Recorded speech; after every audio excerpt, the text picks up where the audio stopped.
우리 11월 첫 번째로 주시는 말씀의 제목입니다. 먼저 갖출 것입니다.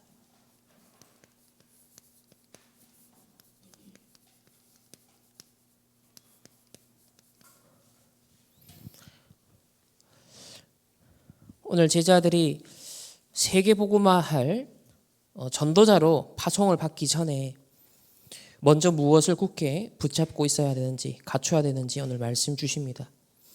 오늘 제자들도 때와 시기 사실은 관심이 어디에 있었냐면 이스라엘 나라 회복, 지금 우리가 겪고 있는 이 문제, 상황, 사람들은 이것을 해결하려고 하잖아요.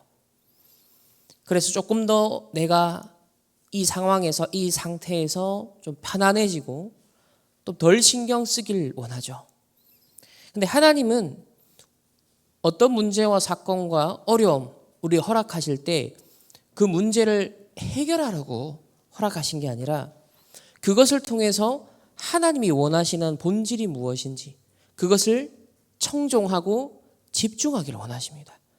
그래서 하나님이 계획하신 바, 뜻하신 바를 이루시는데 그 인도를 받을 수 있는 영적 서밋을 누리기를 원하십니다. 이스라엘 나라 회복을 질문하는 관심이 있는 제자들의 관심사를 곧바로 오직 성령이 너에게 마시면 너희가 권능을 받고, 지금 40일 동안이나 말씀하셨던 것에 초점을 다시 돌리시면서 본질에 집중하도록 하십니다. 오늘 저와 여러분이 어떤 문제, 어려움, 위기, 그것을 초월하여 하나님께서 우리에게 주길 원하시는 그 언약의 말씀이 오늘 우리의 생각, 마음, 영혼에 또 임하는 오늘 복된 주일이 되기를 주님의 이름으로 축복합니다. 자, 그렇다면 우리가 먼저 갖출 것이 무엇인지 오늘 말씀을 통해서 하나하나 확인해 보도록 하겠습니다. 서론에서 우리의 정체성은 이 시대 로마 복음화의 중요한 서밋으로 우리를 불러주셨습니다. 로마 복음화 할 서밋으로 오늘 이 사도들, 제자들을 예수님이 마지막으로 부르시고 파송하시는 장면입니다.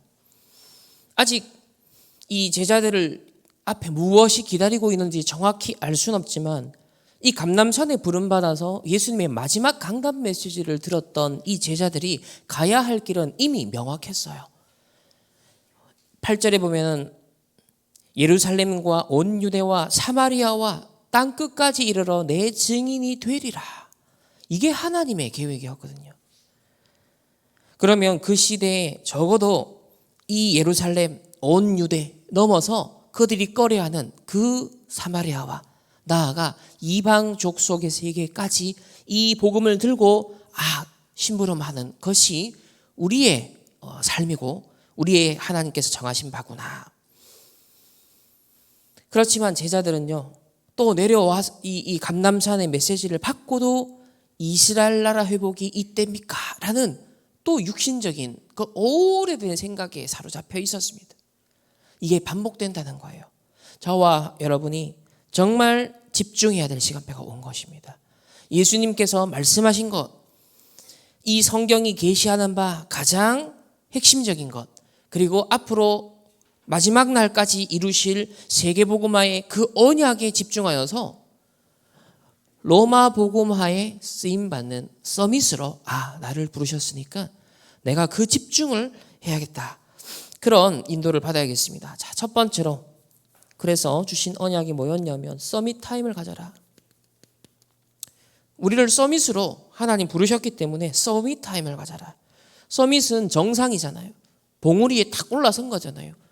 여러분이, 저도 이제 이번에 비행기를 탔지만 비행기가 잠시 이륙해서 쫙 하늘로 올라가기 시작하면요, 저 지상에 있는 것들이 엄청나게 커 보이는 그 공항마저도 잠시 순간 조금만 몇 초 지나고 나면요, 공항이 제 눈앞에 싹 들어와요. 그냥 그 넓은 공간이 점처럼 나중에 보이기 시작해요. 그게 뭐냐면 쫙 솟구쳐서 올라서니까요, 서밋의 위치에서 딱 보면 다르게 보이는 겁니다. 그래서 그것을 누릴 수 있는 서밋 타임을 가지라라고 하십니다. 지금 무슬림이 정시 기도를 하잖아요. 3단체가 지금 네피림 접신운동하고 있잖아요.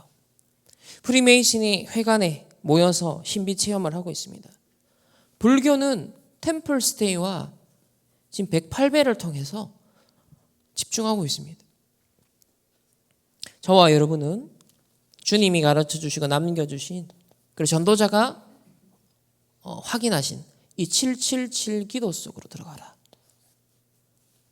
예수님이 남기신 것, 망대와 유정과 이정표, 이걸 누리는 777 기도 속으로 딱 들어가야 되는 지금 서밋 타임 시간입니다. 그래서 집중의 시간을 가져야 된다. 이번 유럽 집회를 통하여서도 계속 반복적으로 노출하셨던 단어가 뭐였냐면 집중해야 된다. 우리가 24기도를 쭉 누리다가도 중요한 때에 집중해야 된다. 지금 저와 여러분이 하나님 원하시는 건 뭐냐면 집중을 원하시는 거예요. 그래서 특히 렘넌트 때 각인된다면, 이 서밋 타임을 통해서 렘넌트 때 중요한 것이 딱 각인된다면 그것이 평생과 영원을 좌우하게 됩니다.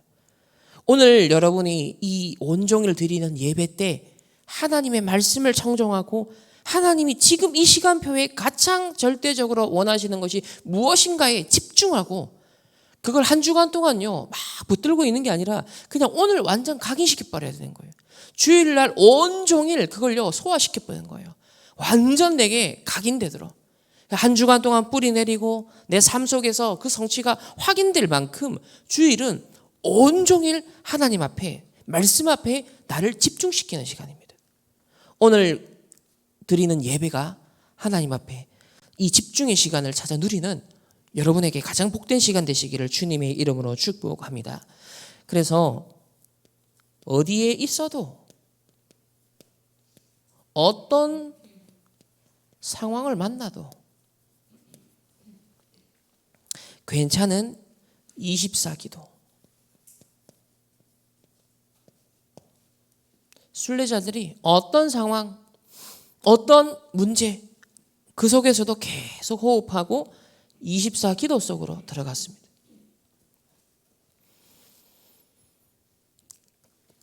그러다가 큰 위기, 또 문제, 상황이 올 수 있잖아요.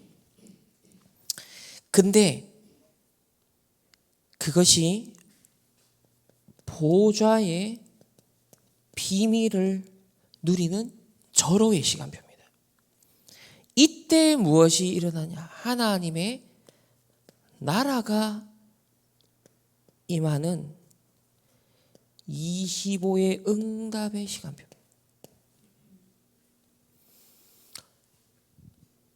정말 문제, 정말 위기라면 그때 구원받은 하나님의 자녀에게는 보좌의 축복이 임하는 시간인 거예요. 보좌의 배경이 집중적으로 나에게 임하는 시간인 거예요. 이걸 놓쳐서는 안 됩니다. 그 속에서 영원히 남는 작품을 하나님께서는 주시길 원하시는 거죠. 그래서 이 집중을 놓쳐버리면 문제, 위기, 갈등에 휘말려 버립니다. 막 그 소용돌이에 정신없이 그냥 나를 잃어버리게 되는 거예요. 여러분, 이 서밋 타임, 특별히 집중해야 되는 이 시간표라는 것을 꼭 여러분 기억하시길 바랍니다. 두 번째로, 로마 복음화 할 서밋으로 우리를 부르셨기 때문에 지금부터 서밋 자세를 키워라.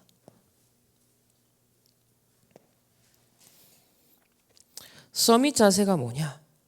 요셉의 형들은 언약의 대열 속에 있었음에도 불구하고 그 가문이 언약에 관심이 없었어요.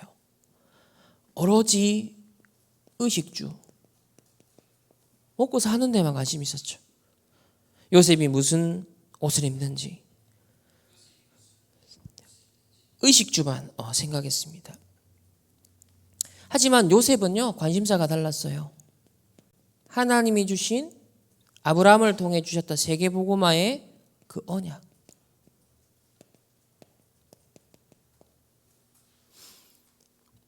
이게 그냥 관심사였습니다. 또 사울 왕은요, 이 왕위를 찬탈을 당할까 봐 불안해서 막 경계하고 시기 질투하고 결국 귀신 들리고 말았어요. 나중에 최후는 자살로 생을 마감하였습니다.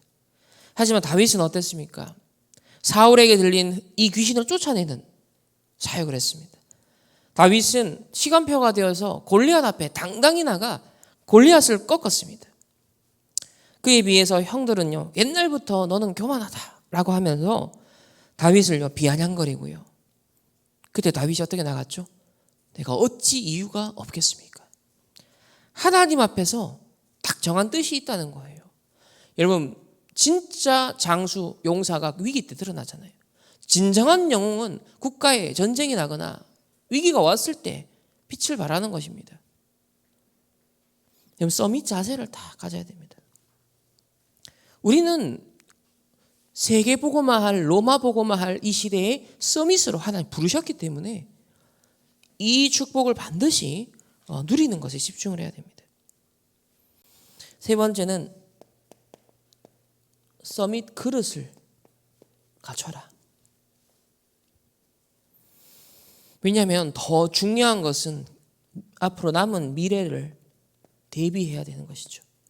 사람들은 미래 대비할 때 보통 어떻게 하죠? 무서워서, 두려워서, 걱정돼서 대비하잖아요. 사람들이 보험을 드는 이유도 뭐예요? 혹시나 하는 염려, 거기에 대한 어떤 위기의식, 이것 때문에 보험을 들잖아요. 그 뿌리는 뭐예요? 불안인 거예요, 불안. 염려인 거예요. 걱정인 거예요. 우리가 미래를 두고 어떤 걸 대책을 세울 때 잘 깊이 봐야 돼요. 확신 속에서 내가 미래를 준비하는가? 불안해서, 염려가 들어서, 걱정이 돼서 혹시나 하면서 미래에 대해 대책을 세우는 거 아닌가? 여러분, 우리 기저에 우리의 그 심층 깊이 마음에 무엇이 작용하냐는 겁니다. 하나님은요, 우리의 동기를 꿰뚫어 보신단 말이에요. 불안해서 시작하는 그 모든 것은 무너지게 돼 있습니다. 하나님이 주신 언약자 확신 속에서 정확한 미래를 보고 준비해야 되는 거예요. 그게 하나님의 자녀인 겁니다. 앞으로 미래는요, 이번에 스페인 폭우 기사 보셨죠? 아무도 예상을 못했는데 1년치 비를 8시간 만에 내려가지고 스페인 어느 한 동네가 다 휩쓸려 가버렸어요. 지금 보셨죠? 완전 기습적인 일들이 일어나는 거예요. 앞으로의 재앙은 그렇게 온다는 거예요. 영적으로도 마찬가지입니다. 갑작스럽게 어느 날 재앙이요 막 들이닥치기 시작하는 겁니다. 그게 이스라엘 70년 바울 순교 몇 년 뒤에 이스라엘 멸망당했어요. 로마에 의해서. 그리고 9년 뒤에 로마의 가장 휴양지고 화려하고 문화적으로 찬란했던 폼페이. 화산이 폭발해서 도시 자체가 다 사라져 버렸어요. 그럼에도 불구하고 주후 313년 계속 복음은 전파되고 번파되어서 로마를 복음화했습니다. 중요한 것은 그 로마 복음화 그 이유거든요. 로마 복음화 그 이유까지 대비할 수 있는, 미리 보고 정확한 하나님의 인도받을 수 있는 언약을 붙드는 제자가 필요하거든요. 이런 엄청난 것을 놓고 하나님은요, 그 시대 렘넌트를 부르셨던 것처럼 저와 여러분도 하나님은요, 앞으로의 시간표를 두고 우리를 부르신 거예요. 우리는 두렵고 걱정되어서 어떡하지가 아니라 복음은 절대로 멈추지 않는다. 복음은 반드시 전파되고 승리한다. 그럼 나는 어느 대열에 서고 어디에 집중할 것인가? 그걸 이제 여러분이 하나님 앞에 서서 선택하고 인도받아야 되는 시간표인 것입니다. 실제 그리스도께서 약속하셨고 주셨던 그 힘이 없으면 이길 수가 없습니다. 오늘 약속하신 성령이 임할 때까지 뭐하라? 기다려라 그랬습니다. 그걸 놓고 집중하라. 저와 여러분이요, 이제 이 능력을 받아야 되는 그 시간표가 된 것이죠. 그래서 오늘 먼저 갖출 것, 138 언약이잖아요. 가장 본질에 집중하되 300% 집중하자. 저는 이렇게 받았습니다. 그렇지. 먼저 갖출 것. 138 이 언약 본질에 300% 집중하자. 자, 그러면 첫 번째로 사도행전 1장 1절 그리스도 언약이잖아요. 이거는 오직을 발견하는 그리스도의 망대를 세워라. 어딜 가든지 무엇을 하든지 여러분이 어디에 눈을 떠야 되느냐? 그리스도의 망대를 세워서 오직을 발견해야 되는 거예요. 복음은 하나님이 보내신 그리스도이신 예수님을 믿음으로 구원받는 것입니다. 예수 그리스도를 믿음으로 구원받는 거예요. 이게 복음이잖아요. 그래서 성경은 구원을 중심으로 모든 게 기록되어 있습니다. 하나님이 계시의 말씀을 주신 것도 구원을 이루기 위해서고요. 하나님이 기도에 응답하시는 목적도 구원의 역사를 성취하시기 위함인 거예요. 따라서 모든 것은 하나님의 구원 사역인 구속사 성취를 위함이다. 이 목적과 맥락을 놓치고 말씀을 열심히 잡아서 지킨다. 이게 자칫 잘못하면 율법주의가 돼버려요. 하나님의 구원 역사 이루기 위해 주신 계시의 말씀인 이 복음을 오해하는 거예요. 기도도 하나님의 구원의 역사 세계복음화 성취를 위하여서 이루어 나가시는 그 목적을 놓쳐버리고 열심히 기도한다. 종교생활이 되든지 자기 도치가 되든지 신비주의가 돼버리는 거예요. 그래서 뭔가 능력을 얻고 체험했다는 사람이 굉장히 교만해지면서 딴 길로 가죠. 그래서 진짜 이단 사이비가 많아지는 거예요. 뭘 놓쳤기 때문에 성경 계시의 말씀을 주신 이유가 구원을 목적으로 세계복음화 성취를 위해 주셨다는 것을 놓치면 그렇게 되는 겁니다. 그래서 항상 이 구원 이걸 위해서 우리에게 복음을 주신 것입니다. 우리가 확인할 것은 어제도 강조하셨는데 역사적 증거입니다.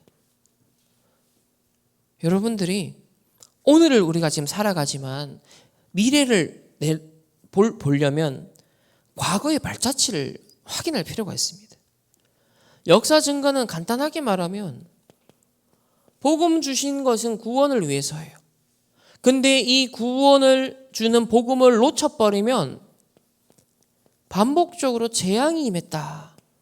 그 가장 샘플이 바로 이스라엘의 역사입니다. 그 복음 모르면 재앙인 거예요. 노예, 포로, 속국, 유랑민 생활 계속 하게 됩니다. 이런 시간표가 과거에도 있었고 앞으로도 곧 올 것이기 때문에 회당에 들어갔던 바울은 누구를 키웠어요? 렘넌트를 키운 겁니다.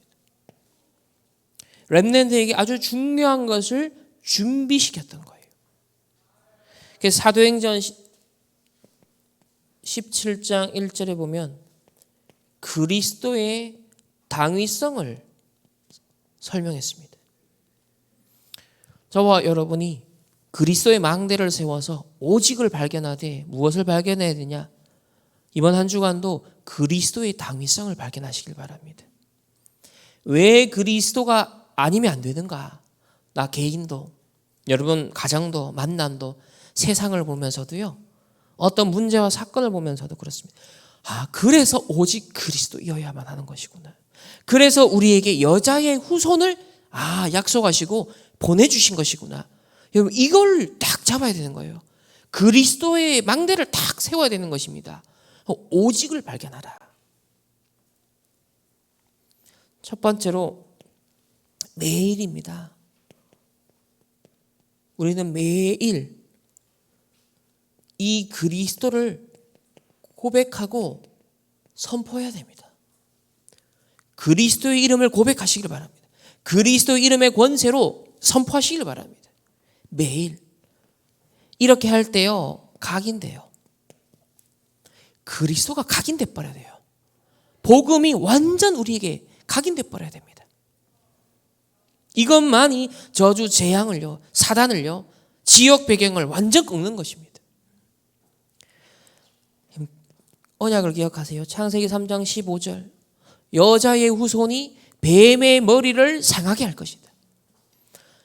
이 사단의 일을 멸할 수 있는 건 그리스도밖에 없습니다. 출애굽기 3장 18절에 어린 양의 피 바를 때만 400년 동안 노예 생활하는 데서 해방을 받은 거예요. 저와 여러분이 세상이 어딘가에 묶여 어딘가에 헤매고 방황하고 있는 그때 그리스도의 피를 바를 때 이 십자가 사건을 통해서 성취된 이 보혈의 언약이죠. 이때 출애굽의 역사가 일어났습니다. 그 어떤 정의운동, 그 어떤 사회운동, 도덕운동, 윤리운동으로는 400년 노예 생활하는 데서 해방 주지 못합니다. 피 언약 붙잡을 때 그때 이스라엘이 출애굽을 한 것입니다. 이사야 7장 14절에 또 언약 놓쳐서 포로로 끌려갈 걸 이사야가 예언했습니다. 하지만 누가 사느냐? 임마누엘. 하나님이 우리와 함께 하십니다. 이 임마누엘의 언약을 잡은 자가 승리했습니다. 드디어 때가 되어 로마 속국 상황에서 마태복음 16장 16절에 베드로가 고백하죠. 주는 그리스도시요 살아계신 하나님의 아들이십니다. 이때요 예수님이 축복하시잖아요. 바요나 시몬아 네가 복이 있도다. 이를 네게 알게 아니는 혈육이 아니요 하늘에 계신 네 아버지다. 내가 이 반석 위에 내 교회를 내가 세우리니 음부의 권세가 너를 이기지 못하리라. 또 천국 열쇠를 네게 주노니. 예수 그리스도 이름으로 이제 구하고 기도하고 선언하고 선포하면 되는 것입니다. 요한일서 3장 8절에 하나님의 아들이 나타나심은 무엇을 멸하기 위함이다? 마귀의 일을 멸하기 위함이다. 로마서 8장 2절에 죄와 사망의 법에 묶인 우리를요 생명의 성령의 법으로 완전 해방시켰습니다. 요한복음 14장 6절에 내가 곧 길이요 진리요 생명이니 나로 말미암지 않고는 아버지께로 올 자가 없느니라. 그리스도의 망대를 세우시되 오직을 발견하라. 구원의 길은 인간을 저주 재앙에서 해방시킬 수 있는 유일한 답은 그리스도밖에 없는 거예요. 이 그리스도로 예수님이 오셨기 때문에 우리는 예수님을 믿고 고백하는 것입니다. 나아가서 우리의 신앙이 갈라디아서 2장 20절까지 가야 됩니다. 우리는 그리스도가 십자가 지는 그 사건 속에 이미 같이 죽고 같이 살아난 겁니다. 이제 내가 사는 육체 가운데 사는 것은 그리스도를 믿는 믿음 안에서 사는 것이다. 빌립보서 2장 9절에는요. 모든 이름 위에 뛰어난 이름을 줬다 했어요.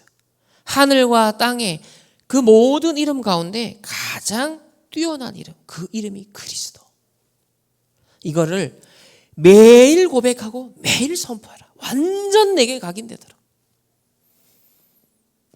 두 번째, 여러분이 직장으로, 학업으로, 업의 현장으로 가는 업의 현장.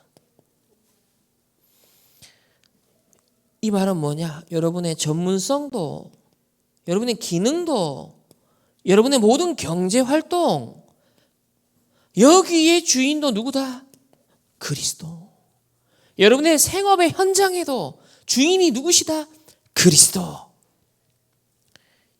여러분 삶의 바로 그 중심에 그리스도가 주인 되시기를 주님의 이름으로 축복합니다. 빌립보서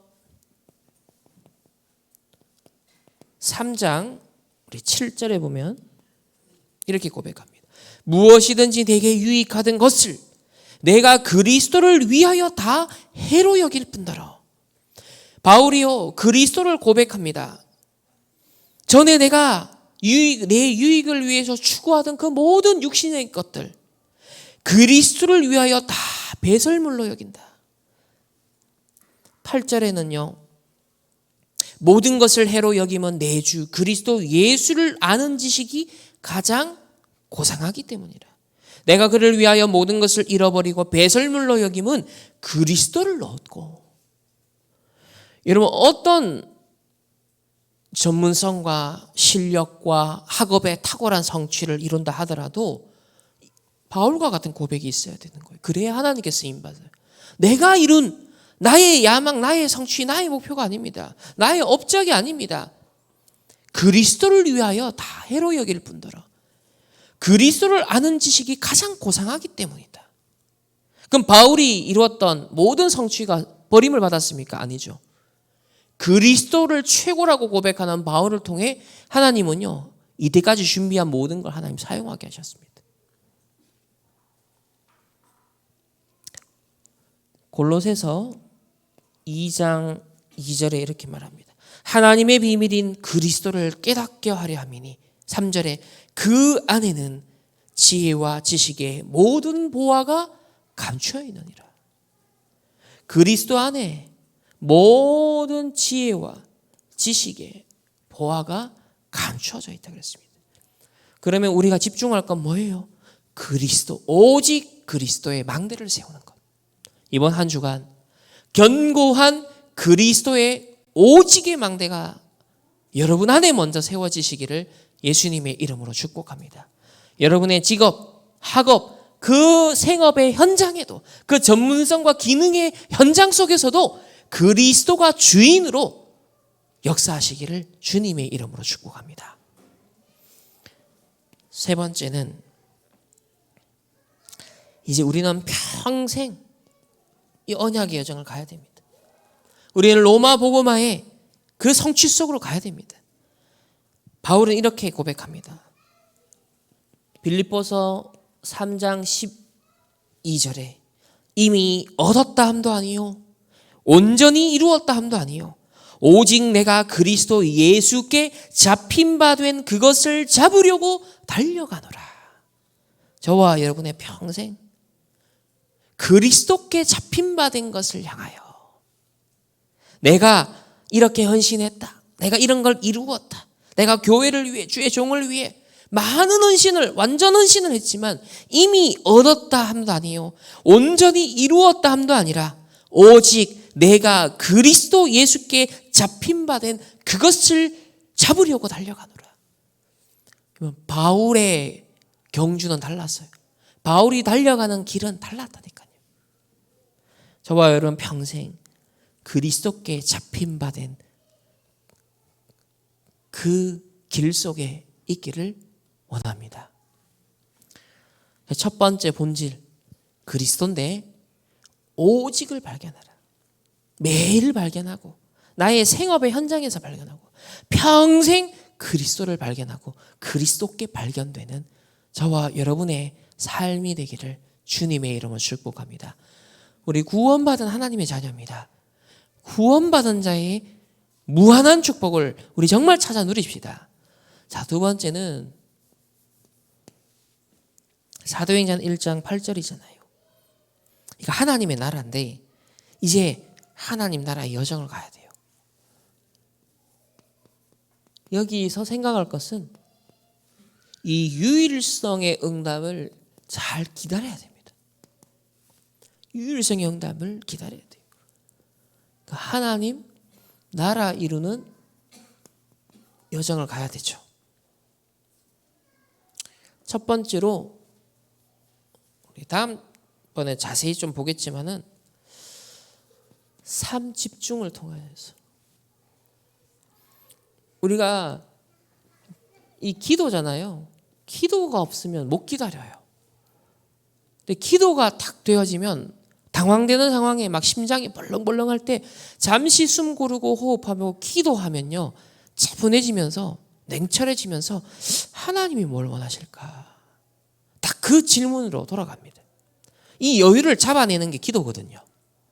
요 여유가 없으면 막 상황과 조건과 어떤 막 휘둘립니다. 정신 없습니다. 그럼 내 마음이 막 분열 분산돼 버려요. 그럼 중요한 인도를 놓치게 되는 거예요. 그래서 우리 뇌는요, 집중할 때 능력을 발휘하게 되어 있어요. 맞잖아요. 여러분, 아무 집중 안 하고 멍하게 있으면 말씀 들립니까? 시험 칠 수 있습니까? 아무것도 못 해요. 우리가 글을 하나 읽어도 초점을 맞추고 집중해야지 의미가 탁 보이잖아요. 그것처럼 상황도 문제도요, 우리가 기도로 집중할 때 하나님이 뭘 원하시는지가 쫙 보이는 거예요. 하나님의 사람들에게. 그래서 나를 변화시킬 수 있는 것도 기도밖에 없어요. 나를 변화시키는 것. 그리고 중요한 하나님이 주신 응답을 받을 수 있는 것도 기도밖에 없어요. 하나님은 24 기도에 응답하시기 때문에 우리는 기도의 리듬을 찾아야 됩니다. 기도의 리듬. 그래서 우리가 밥도 아침, 낮, 밤. 지금 세상도 다 아침, 낮, 밤. 이런 스케줄을 갖고 다 움직이잖아요. 그와 마찬가지로 우리 기도의 리듬도 아침, 낮, 밤. 이것만 되어져도 사실상 24다. 내가 순간순간 기도해야지. 어떤 상황 문제 오면 하나님 뭘 원할까? 이번 주 주신 말씀이 뭐지? 오늘의 기도 수차 말씀이 뭐였지?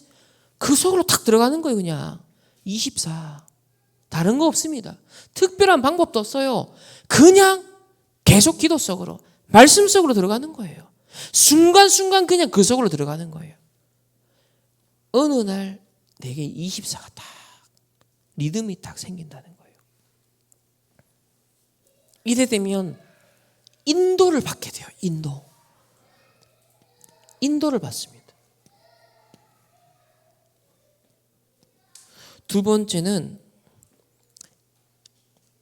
이렇게 되면 삶 응답을 미리 받게 되는 거예요. 우리가 문제 속에 들어가서 기도하자, 갈등과 위기 속에서 기도하자, 이게 아니라 삶 집중을 다 기도로 24 누리고 있으면 미리 보이는 거죠. 문제 오기 전에 벌써 하나님이 주시는 답이 보이는 거예요. 갈등 오기 전에 이미 하나님이 원하시는 갱신이 보이는 거예요. 위기 전에 벌써 하나님이 원하시는 기회가 보이는 거예요. 이 답과 갱신과 기회를 미리 포착하고 문제 속으로, 갈등 속으로, 위기 속으로 들어가고 도전하는 거예요. 피하는 게 아니라. 삶응답. 예수님이 십자가를 피하지 않았잖아요. 예수님의 십자가 사건 속에 들어가서 구원의 역사가 성취된 거예요. 바울도 스데반도 환난과 핍박을 피하지 않았어요. 시간표라고 생각하고 하나님의 계획이 이루어지는 절대적 시간표라는 걸 알고 그 속에서 하나님의 뜻과 계획을 이뤄버린 거예요. 우리 단체나 우리 교회나 여러분, 저와 여러분 개인도 이런 문제와 갈등과 위기가 오겠죠. 또 왔죠. 근데 그 속에 들어가야 됩니다. 피하거나 애매모호하게 덮어두면 안 돼요. 오히려 하나님이 주시는 뜻을 확실하게 이루는 기회다. 하나님께서 세계복음화, 로마복음화를 성취하시는데 이제 그 시간표가 왔구나. 내가 하나님의 능력을 얻을 시간표. 예수님이 말씀하신 것에 정말 내가 집중할 시간표. 그 절호의 기회가 왔구나. 여러분, 크게 딱 정확하게 분별해야 되는 거예요. 이래 되면 24를 넘어 드디어 초월적인 25의 응답이 오기 시작합니다. 보이기 시작합니다. 세 번째는 그러면 3세팅을 하는 거예요. 25를 받기 때문에 이제 영원한 것, 하나님의 영원한 작품을 내가 만들어야겠구나. 그래서 지금부터 뭐 하라? 편집, 설계, 디자인하는 거예요. 여러분, 문제와 갈등과 위기처럼 보이는 것을 가지고 편집, 설계, 디자인하는 겁니다. 전도자가 건강 때문에, 경제 문제 때문에, 전도 안 되는 것 때문에, 그 무능 때문에 이게 문제구나. 이 갈등, 편집, 설계, 디자인 계속 한 거예요. 그럼 지금 어떻게 됐죠? 그것이 플랫폼이 됐고 파수망대가 되고 완전 안테나가 됐죠. 그래서 문제와 갈등과 위기가 탁 드러났다. 이게 3응답 받을 시간표구나. 그러면 지금부터 내가 뭐 해야 되겠냐? 하나님이 원하는 것을 두고 편집, 설계, 디자인해야겠다. 내가 이런 영적 작품을 도전해야겠다. 내가 이때 하나님의 뜻을, 하나님과 통하는 뜻을 세우고 플랫폼, 파수망대, 안테나가 될 수 있도록 내가 지금부터 집중해야지. 딱 작품화 시키는 거예요.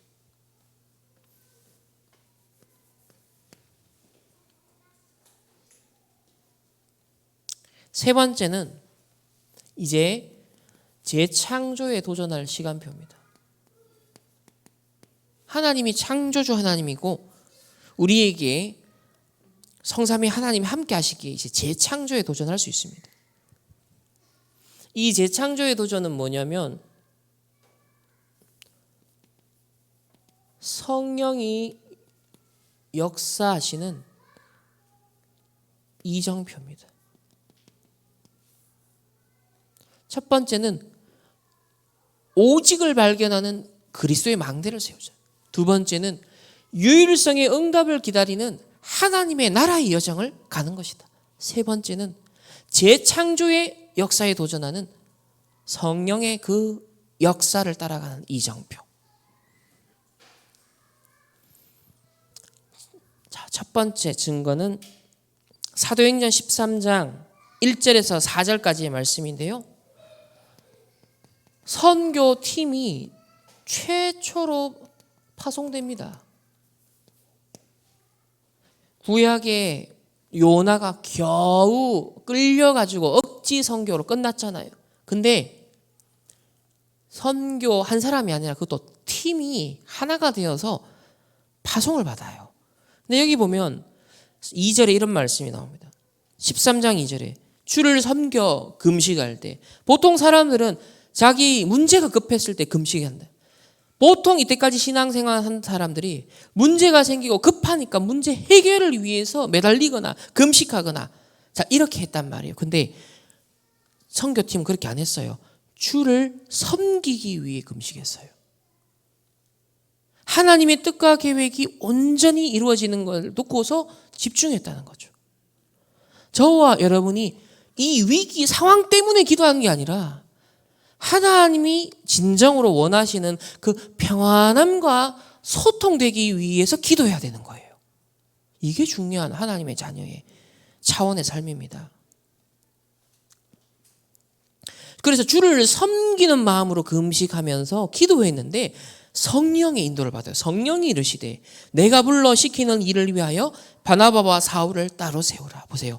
성령이 이른 대로 성령이 인도하시는 대로 4절에 보면 두 사람이 성령의 보내심을 받아.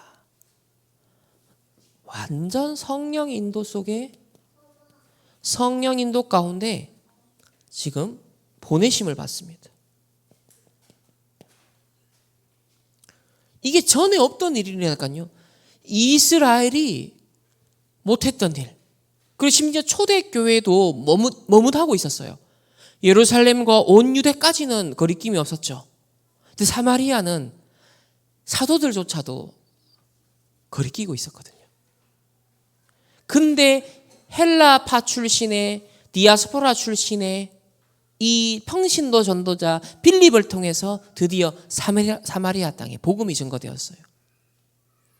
그리고 고넬료를 만나는 사건도 하나님이 억지로 이 베드로를 일깨워 가지고 환상을 보여주시면서 떠밀어 가지고 이방인도 복음 받게 성령 받도록 하시네. 이제 여기에 체험이 있었죠. 근데 자발적으로 딱 준비가 되어서 한 마음이 되어서 그것도 팀으로 이방인을 위하여 선교사들이 파송받는다. 최초로 있는 일이에요. 최초로. 완전 성령 인도 속에서. 이게 완전 재창조한 겁니다. 저와 여러분이요. 전에 없던 전무후무한 응답을요. 하나님 우리 주길 원하시거든요. 내 수준에서 예상해서 뭘 하는 거 아니에요. 성령의 역사 속에 로마 복음화를 위해 반드시 있어야 할 일이 있단 말이에요. 로마 복음화를 위해서 반드시 거쳐야 될 시간표가 있단 말이에요. 우리는 그 이정표를 한 땀 한 땀 확인하며 가야 되는 겁니다. 여러분, 제가 이번에 독일 갔지만 비행기가 지멋대로 항로를 가는 게 아니에요. 딱 정해진 항로대로 가야 되는 거예요. 그걸 벗어나면 잘못하면 다른 나라에 미사일 맞고 격추당할 수 있다니까요. 딱 정해진 항로가 있다니까요. 우리가 볼 때는 직선으로 가면 되지. 왜 비행기가 보면은 막 이래 갔다가 저래 갔다가 이래 갔다가 이래 막 이러거든요. 왜 그럴까요? 정해진 이정표가 있기 때문에. 따라가야 될 이정표가 있기 때문에. 하나님이 세계복음화, 로마복음화를 이루시는 이정표가 있는 거예요. 그걸 우린 주목해야 돼요. 그래서 갈보리산부터 시작하여서 로마까지. 그중에 우리 지금 사도행전 13장에 선교팀이 최초로 성령 인도받아 파송받는 장면을 통해 이건 전에 없던 일. 이게 바로 재창조의 일이거든요. 우리가 여기에 도전해야 됩니다. 어떤 면에서 우리 충만교회 91년부터 시작되어서 이 다락방 전도운동 속에 30년 이상 왔습니다. 하나님 지금 위기라고 하는 상황에 뭘 원하실까요? 전에 없던 전무후무한 응답에 재창조에 도전하라는 겁니다.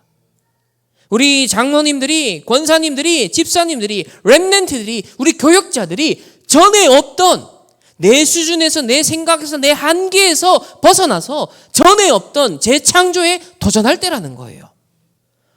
무엇을 따라? 성령의 인도와 성령의 역사를 따라서. 이 이정표를 꼭 여러분 붙잡으시길 주님의 이름으로 축복합니다. 두 번째는 가는 길에 문이 막힐 때가 있잖아요. 이거는 뭔가가 막혔다. 길이 없다. 막막하다. 어쩌지? 성령 인도 받아갔는데 아시아 전도 선교를 하다가 문이 막혔습니다. 심지어 16장 7절에 보면 바울이 아시아 쪽으로 계속 가려고 애를 썼어요. 근데 예수의 영이 허락하지 아니하시는지라. 그러면서 성령 인도 받는 기도를 계속합니다. 드로아에서. 결국 어떻게 되죠? 마게도냐로 오라. 환상을 봅니다. 이 성령의 인도를 따라서 마게도냐,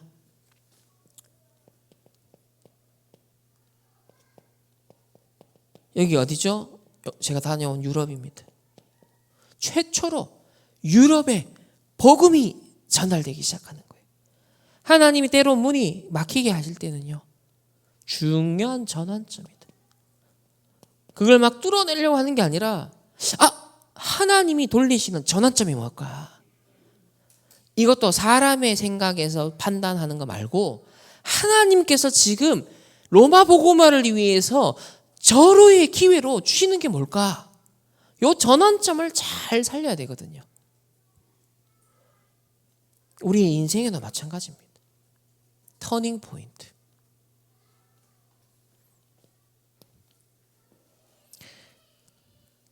세 번째는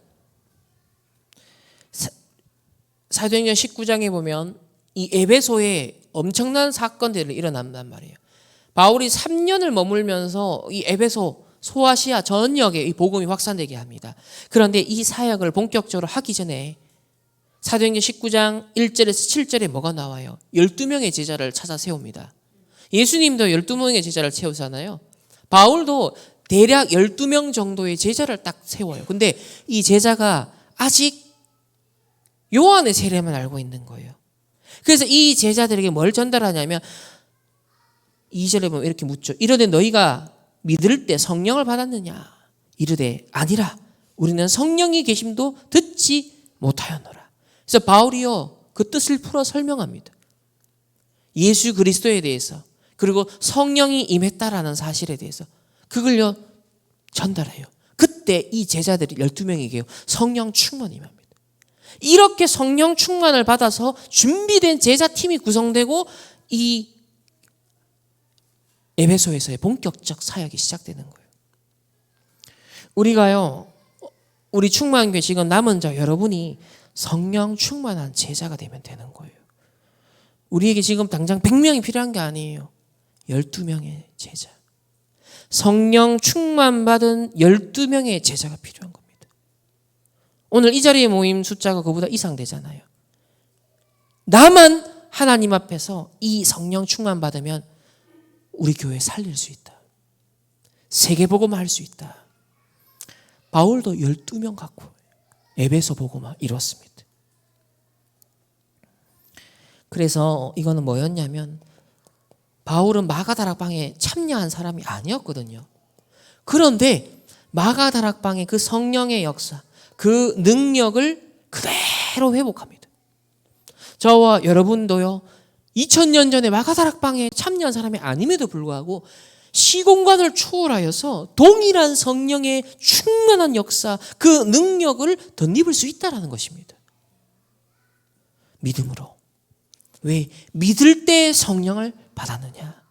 정말 간절히 성령 충만이 내게 필요합니다 라고 인정하고 믿는다면 바라게 되잖아요.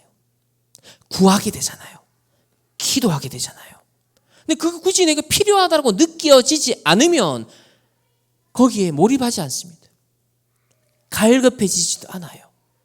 그러나 이 능력이라야만 된다라고 답이 나면 매달리게 되죠. 그 성령의 충만함을 나에게 주옵소서. 오늘도 성령의 역사가 나에게 필요합니다. 우리 교회에 필요합니다. 나의 업에 나의 학업에 필요합니다. 저 2, 3천 나라 5천 종족 선교 현장에 성령의 능력이 필요합니다. 여기에 정말 애절함, 간절함 필요하면 그 마음이 있잖아요. 여러분 육신적으로도 내가 뭘 갖고 싶다라고 애절해지고 막 마음이 이러면 어떻게 돼요? 반드시 그쪽에 관심이 가고 이루잖아요. 성령 충만은 우리가 어떻게 보고 있습니까? 정말 간절합니까? 정말 애절합니까? 정말 필요하다고 느낍니까? 그 능력이 아니면 절대 안 된다는 걸 바울은 알고 본인이 먼저 이 속으로 제자들을 12명 찾고 에베소 복음화를 위해 꼭 필요한 능력 속으로 들어갔던 것입니다.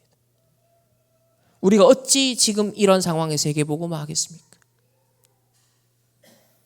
근데 예수님조차도 십자가 지실 때 성령 충만 속에서, 스데반도 순교할 때 성령 충만 속에서, 로마 복음화도 성령의 능력과 역사 속에서 이루어졌습니다. 저와 여러분, 나를 살리고 가정을 살리고 교회와 이 나라와 전 세계를 살리려면 우리의 능력으로 불가능하잖아요. 그 빨리 인정해야 됩니다.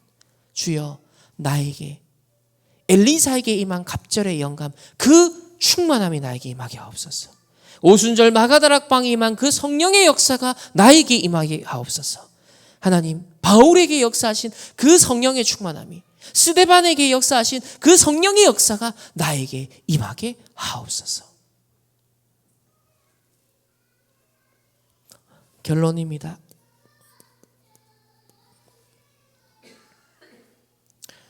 위기, 문제, 갈등이라고 합니다. 또 그렇게 보입니다. 많은 사람이 요동합니다. 그런데 성경에 있었던 이야기를 자세히 한번 보십시오. 출애굽하자마자 무엇이 기다리고 있었습니까?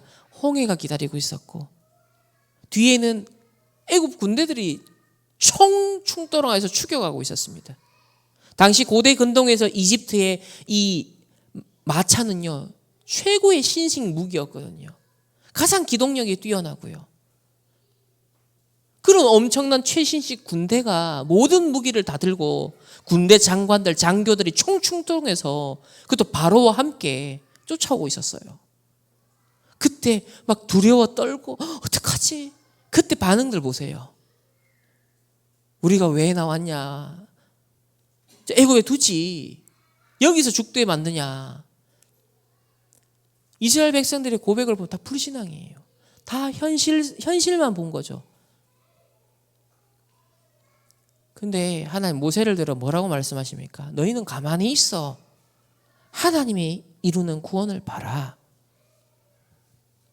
그래서 모세를 통하여서 하나님이요 역사하시잖아요. 모세 앞에서, 모세 뒤에서. 저 이스라엘 백성 저 뒤편에 가가지고 역사하시잖아요. 광야 40년 동안 계속 반복됩니다.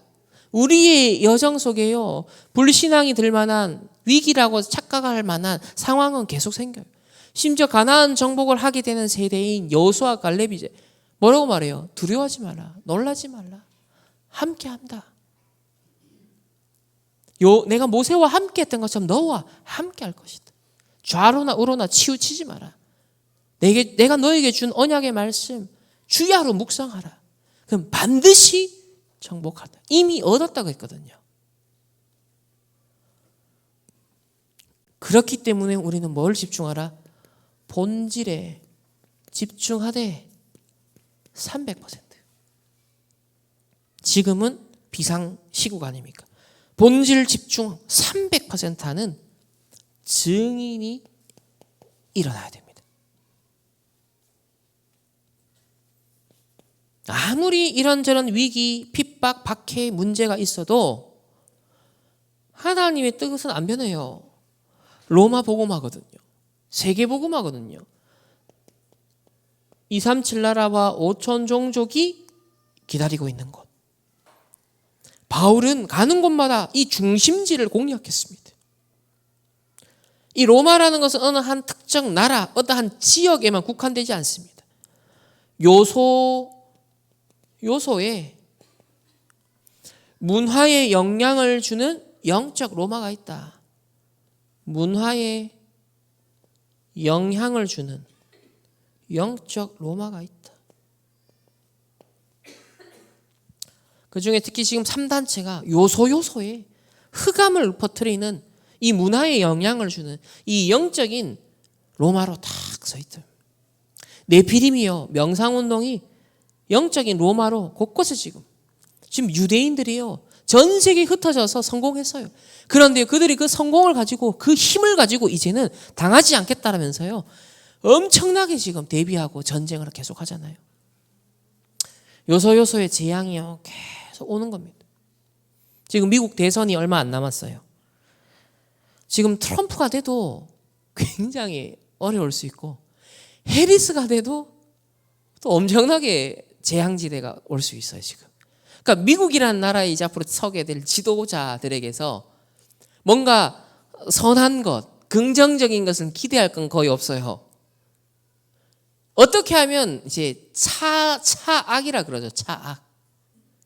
이 재앙과 후유증과 이걸 영적 문제의 세계화되는 부분을 조금이라도 더디게 할까? 조금이라도 덜 빠르게 진행되게 할까? 이제 이런 이제 기도를 해야 되는 시간표거든요.